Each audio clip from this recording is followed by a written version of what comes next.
নমস্কার বন্ধুরা, আমি তনুজা আর তোমরা দেখছো তনুজা কুকিং প্যাশন। আজকে আমি তোমাদের সাথে শেয়ার করতে চলেছি কাঁকড়ার ঝাল রেসিপি।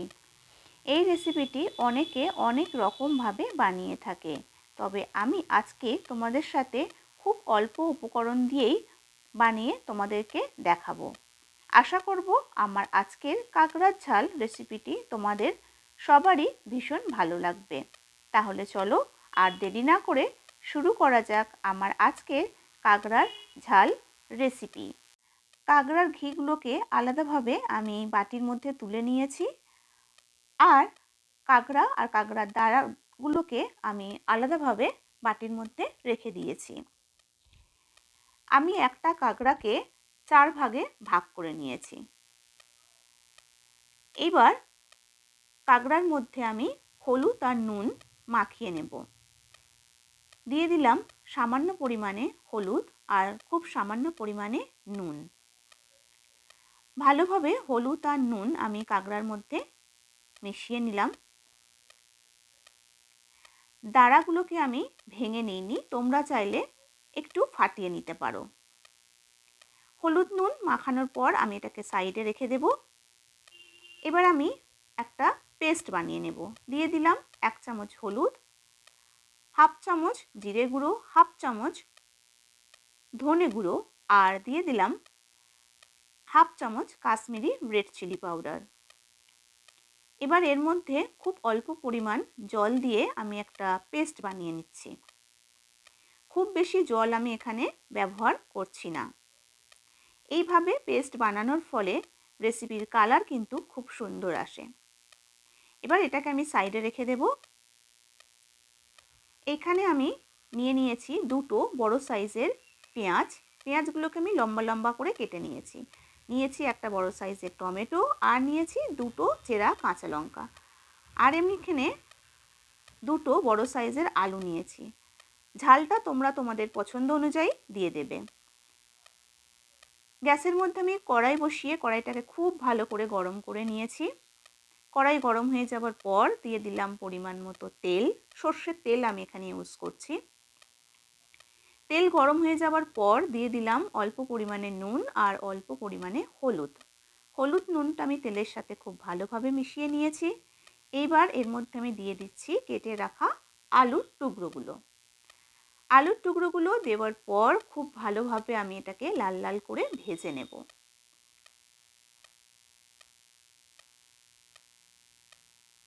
গ্যাসের ফ্লেমটাকে আমি লো টু মিডিয়ামে রেখে আলুগুলোকে লাল লাল করে ভেজে নিচ্ছি। আলু ভাজা আমার প্রায় হয়ে গেছে। এবার এটাকে আমি একটা প্লেটের মধ্যে তুলে নিচ্ছি।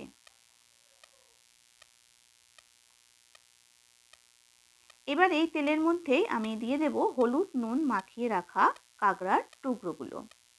ফ্লেমটাকে আমি একইভাবেই রেখেছি। খুন্তি দিয়ে খুব ভালো করে আমি একটু নাড়াচাড়া করে কাঁকড়াগুলোকে আমি ভেজে নেব।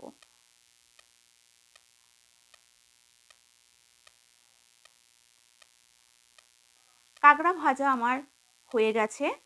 এইবার একটা প্লেটের মধ্যে আমি কাঁকড়াগুলোকে তুলে নেব।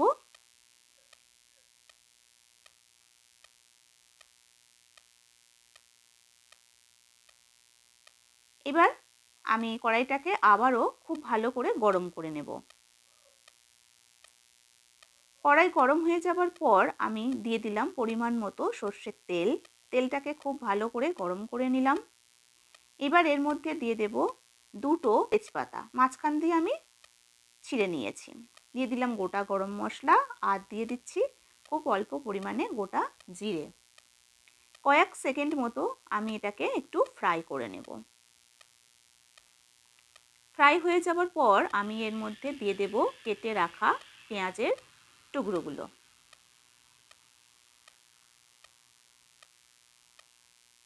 ফ্লেমটাকে আমি মিডিয়ামে রেখে পেঁয়াজগুলোকে একটু ব্রাউন করে ভেজে নেব।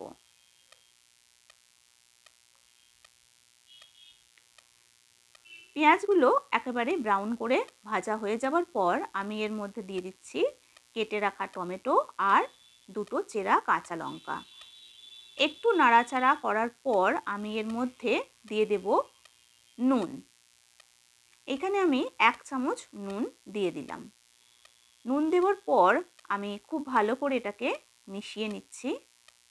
ফ্লেমটাকে আমি লো টু মিডিয়ামে রেখে খুব ভালো করে আমি একটু নাড়াচাড়া করে নিলাম। দেখতেই পাচ্ছ নুনটা দেওয়ার ফলে পেঁয়াজ টমেটো সফট হয়ে গেছে। এবার আমি বাটিতে তুলে রাখা কাঁকড়ার ঘি আমি এর মধ্যে দিয়ে দেব। ফ্লেমটাকে আমি এখন লোতে করে দিয়েছি। এবার একটু ভালো করে নাড়াচাড়া করে আমি মিশিয়ে নেব।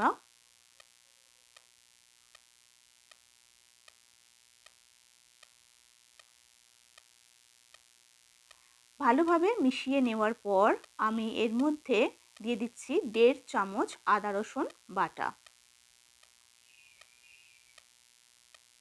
আদা রসুন দেওয়ার পর আমি ফ্লেমটাকে লোতে রেখেই খুব ভালো করে আমি কষিয়ে নিচ্ছি যতক্ষণ না আদা রসুনের কাঁচা গন্ধটা বেরিয়ে যায়। আদা রসুন দিয়ে আমার কষানো কমপ্লিট হয়ে গেছে। এবার আমি যে পেস্টটা বানিয়ে রেখেছি সেই পেস্টটা আমি এর মধ্যে দিয়ে দেব।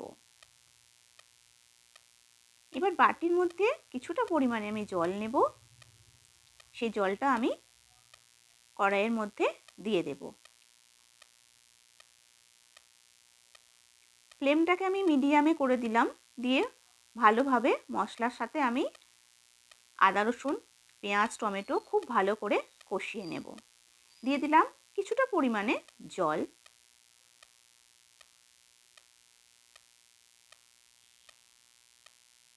মশলা কষানো হয়ে গেছে। এবার আমি ঢাকা দিয়ে 2 মিনিট কভার করে রেখে দেব।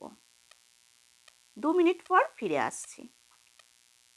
2 মিনিট পর আমি ঢাকনা খুলে দিলাম। মশলা কষানো একেবারেই রেডি। উপর থেকে তেল ছেড়ে দিয়েছে। এবার আমি ভালো করে নাড়াচাড়া করে নেব। এবার এর মধ্যে আমি দিয়ে দেব ভেজে রাখা আলুর টুকরোগুলো। আলু দেওয়ার পর আবারও খুব ভালো করে আমি মিশিয়ে নিচ্ছি।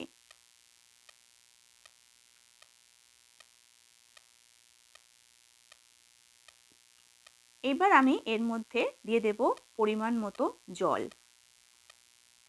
তোমরা যে যেমন ঝোল খেতে পছন্দ করো সেই পরিমাণে তোমরা জলটা দিয়ে দেবে।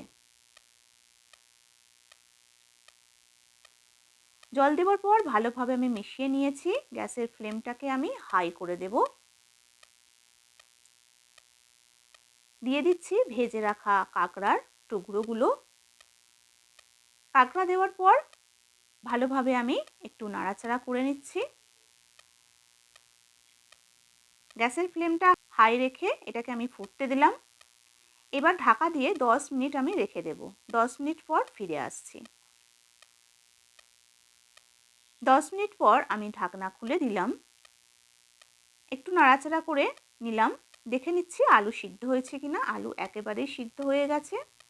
গ্যাসের ফ্লেমটা আমি মিডিয়ামে করে দিয়ে দিচ্ছি আমি 1 চামচ গরম মশলা। খুব ভালো করে মিশিয়ে নেব। রেসিপি আমার একেবারেই তৈরি হয়ে গেছে। এবার গ্যাসটাকে আমি অফ করে দেব। গ্যাস অফ করে দিলাম। 5 মিনিট পর আমি প্লেটে সার্ভ করে দেব। আমার আজকের কাঁকড়ার রেসিপিটি দেখতে যেমন লোভনীয় হয়েছে, খেতেও ভীষণ টেস্টি। আমার আজকের কাঁকড়া রেসিপি তোমাদের যদি ভালো লেগে থাকে তাহলে কমেন্ট করে জানাতে ভুলো না। আর যদি চ্যানেলটিকে সাবস্ক্রাইব না করে থাকো তাহলে চ্যানেলটিকে সাবস্ক্রাইব করে দিও পাশে থাকা বেল আইকন সমেত। কারণ আমি যখনই নতুন কোনো ভিডিও আপলোড করব সবার প্রথমে নোটিফিকেশান তোমাদের কাছে পৌঁছে যাবে। আজকের মতো এই পর্যন্ত। আবার তোমাদের সাথে দেখা হচ্ছে নতুন কোনো রেসিপি নিয়ে। সবাই ভালো থেকো, সুস্থ থেকো।